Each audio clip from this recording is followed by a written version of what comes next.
todo lo que antes fue escrito, para nuestra enseñanza fue escrito, para que por la paciencia y el consuelo de las Escrituras tengamos esperanza.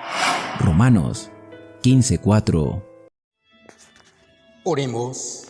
Padre nuestro, que estás en el cielo, santificado y glorificado sea tu nombre. Gracias, Señor, por la vida y la oportunidad de estudiar tu palabra. Danos tu Santo Espíritu para poner en práctica tus preciosas verdades. Bendice a tu pueblo, bendice a tus hijos y ayúdanos a hacer tu divina voluntad. Te lo rogamos, te lo pedimos y lo confiamos todo en el nombre bendito, santo de tu Hijo, Cristo Jesús. Amén. 10 de noviembre. Hechos capítulos 4 al 6. Hablando ellos al pueblo, vinieron sobre ellos los sacerdotes con el jefe de la guardia del templo y los saduceos, resentidos de que enseñaran al pueblo y anunciaran en Jesús la resurrección de entre los muertos. Y les echaron mano y los pusieron en la cárcel hasta el día siguiente, porque era ya tarde. Pero muchos de los que habían oído la palabra creyeron, y el número de los varones era como 5,000. Aconteció al día siguiente que se reunieron en Jerusalén los gobernantes, los ancianos y los escribas, y el sumo sacerdote Anás y Caifás, y Juan y Alejandro, y todos los que eran de la familia de los sumos sacerdotes. Y poniéndolos en medio, les preguntaron: ¿con qué potestad o en qué nombre han hecho ustedes esto? Entonces Pedro, lleno del Espíritu Santo, les dijo: gobernantes del pueblo y ancianos de Israel, puesto que hoy se nos interroga acerca del beneficio hecho a un hombre enfermo, de qué manera éste ha sido sanado, sea notorio a todos ustedes y a todo el pueblo de Israel, que en el nombre de Jesucristo de Nazaret, a quien ustedes crucificaron y a quien Dios resucitó de los muertos, por él este hombre está en su presencia sano. Este Jesús es la piedra reprobada por ustedes, los edificadores, la cual ha venido a ser cabeza del ángulo. Y en ningún otro hay salvación, porque no hay otro nombre bajo el cielo dado a los hombres en que podamos ser salvos. Entonces, viendo el denuedo de Pedro y de Juan, y sabiendo que eran hombres sin letras y del vulgo, se maravillaban y les reconocían que habían estado con Jesús. Y viendo al hombre que había sido sanado, que estaba en pie con ellos, no podían decir nada en contra. Entonces les ordenaron que salieran del concilio y conferenciaban entre sí diciendo: ¿qué haremos con estos hombres? Porque de cierto, señal manifiesta ha sido hecha por ellos, notoria a todos los que moran en Jerusalén, y no lo podemos negar.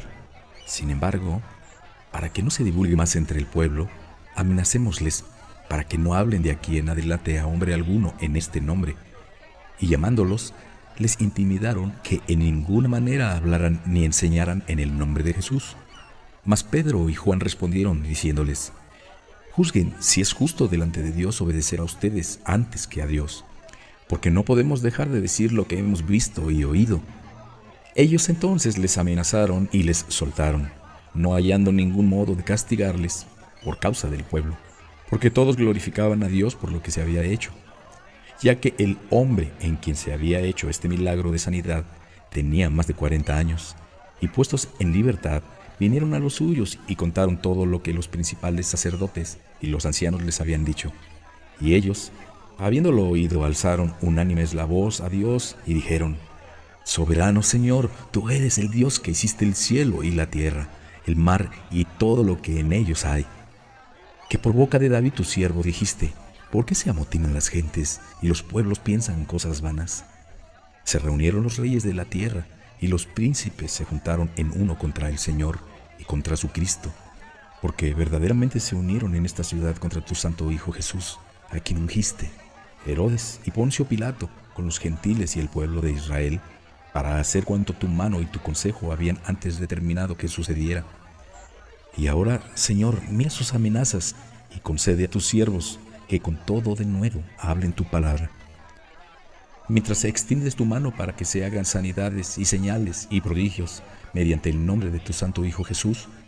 Cuando hubieron orado, el lugar en que estaban congregados tembló, y todos fueron llenos del Espíritu Santo, y hablaban con denuedo la palabra de Dios. Y la multitud de los que habían creído era de un corazón y un alma, y ninguno decía ser suyo propio nada de lo que poseía, sino que tenían todas las cosas en común.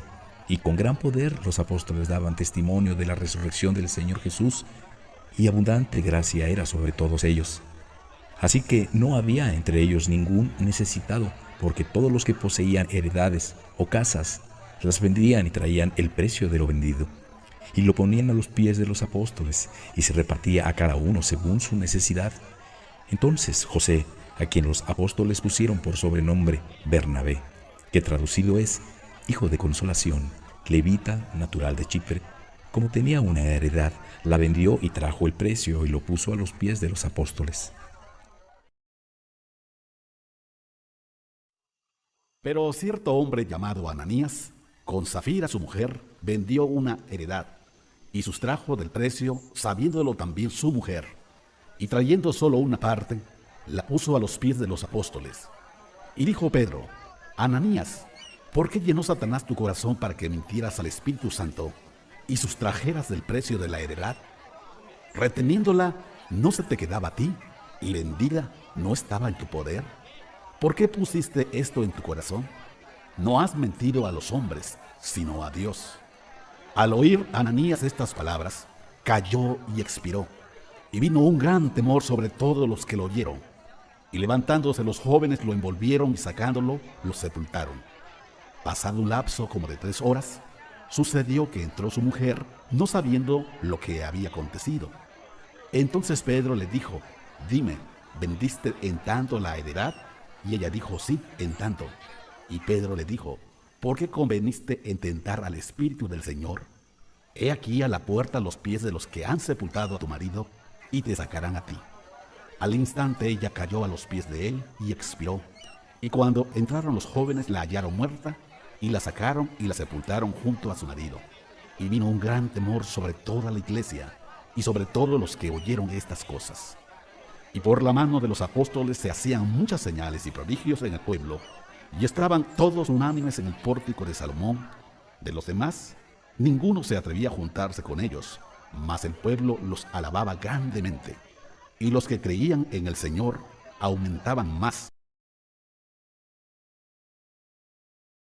tanto que sacaban a los enfermos a las calles y los ponían en camas y lechos, para que al pasar Pedro, a lo menos, su sombra cayera sobre alguno de ellos. Y aún de las ciudades vecinas muchos venían a Jerusalén, trayendo enfermos y atormentados de espíritus inmundos, y todos eran sanados. Entonces, levantándose el sumo sacerdote y todos los que estaban con él, esto es, la secta de los saduceos, se llenaron de celos, y echaron mano a los apóstoles, y los pusieron en la cárcel pública.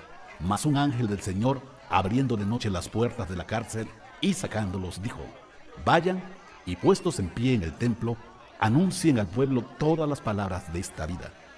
Habiendo oído esto, entraron de mañana en el templo y enseñaban. Entre tanto, vinieron el sumo sacerdote y los que estaban con él, y convocaron al concilio y a todos los ancianos de los hijos de Israel, y enviaron a la cárcel para que fueran traídos. Pero cuando llegaron los alguaciles, no los hallaron en la cárcel. Entonces volvieron y dieron aviso diciendo: Por cierto, la cárcel hemos hallado cerrada con toda seguridad, y los guardas afuera de pie ante las puertas, mas cuando abrimos, a nadie hallamos dentro. Cuando oyeron estas palabras el sumo sacerdote y el jefe de la guardia del templo y los principales sacerdotes, dudaban en qué vendría a parar aquello. Pero viniendo uno les dio esta noticia: He aquí, los varones que pusieron en la cárcel están en el templo y enseñan al pueblo. Entonces fue el jefe de la guardia con los alguaciles y los trajo sin violencia, porque temían ser apedreados por el pueblo. Cuando los trajeron, los presentaron en el concilio, y el sumo sacerdote les preguntó diciendo: ¿No les mandamos estrictamente que no enseñaran en ese nombre? Y ahora han llenado a Jerusalén de su doctrina y quieren echar sobre nosotros la sangre de ese hombre. Respondiendo Pedro y los apóstoles dijeron: Es necesario obedecer a Dios antes que a los hombres. El Dios de nuestros padres levantó a Jesús, a quien ustedes mataron, colgándole en un madero. A este Dios ha exaltado con su diestra por príncipe salvador para dar a Israel arrepentimiento y perdón de pecados. Y nosotros somos testigos suyos de estas cosas, y también el Espíritu Santo, el cual ha dado Dios a los que le obedecen. Ellos, oyendo esto, se enfurecían y querían matarlos. Entonces, levantándose en el concilio un fariseo llamado Gamaliel, doctor de la ley, venerado de todo el pueblo, mandó que sacaran fuera por un momento a los apóstoles, y luego dijo: varones israelitas, miren por ustedes lo que van a hacer respecto a estos hombres, porque antes de estos días se levantó Teudas diciendo que era alguien. A este se unió un número como de 400 hombres, pero él fue muerto, y todos los que le obedecían fueron dispersados y reducidos a nada. Después de este, se levantó Judas el Galileo en los días del censo, y llevó en pos de sí a mucho pueblo. Pereció también él, y todos los que le obedecían fueron dispersados. Y ahora les digo, apártense de estos hombres y déjenlos, porque si este consejo o esta obra es de los hombres, se desvanecerá. Mas si es de Dios, no la podrán destruir. No sean tal vez hallados luchando contra Dios. Convinieron con él, y llamando a los apóstoles después de azotarlos, les intimaron que no hablaran en el nombre de Jesús, y los pusieron en libertad. Y ellos salieron de la presencia del concilio gozosos de haber sido tenidos por dignos de padecer afrenta por causa del nombre. Y todos los días, en el templo y por las casas, no cesaban de enseñar y predicar a Jesucristo. En aquellos días, como creciera el número de los discípulos, hubo murmuración de los griegos contra los hebreos, de que las viudas de aquellos eran desatendidas en la distribución diaria.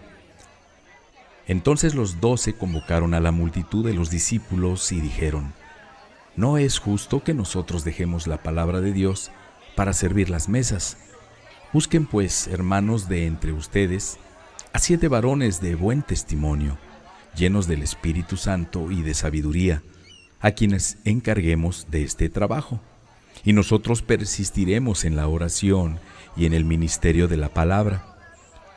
Agradó la propuesta a toda la multitud y eligieron a Esteban, varón lleno de fe y del Espíritu Santo, a Felipe, a Prócoro, a Nicanor, a Timón, a Parmenas y a Nicolás, prosélito de Antioquía, a los cuales presentaron ante los apóstoles, quienes orando les impusieron las manos. Y crecía la palabra de Dios, y el número de los discípulos se multiplicaba grandemente en Jerusalén. También muchos de los sacerdotes obedecían a la fe, y Esteban, lleno de gracia y de poder, hacía grandes prodigios y señales entre el pueblo. Entonces se levantaron unos de la sinagoga llamada de los Libertos, y de los de Cirene, de Alejandría, de Cilicia y de Asia, disputando con Esteban, pero no podían resistir a la sabiduría y al espíritu con que hablaba. Entonces sobornaron a unos para que dijeran que le habían oído hablar palabras blasfemas contra Moisés y contra Dios, y agitaron al pueblo, a los ancianos y a los escribas, y arremetiendo le arrebataron y le trajeron al concilio. Y pusieron testigos falsos que decían: este hombre no cesa de hablar palabras blasfemas contra este lugar santo y contra la ley, pues le hemos oído decir que ese Jesús de Nazaret destruirá este lugar y cambiará las costumbres que nos dio Moisés. Entonces todos los que estaban sentados en el concilio, al fijar los ojos en él, vieron su rostro como el rostro de un ángel. Amén. Dale me gusta, suscríbete y activa las notificaciones.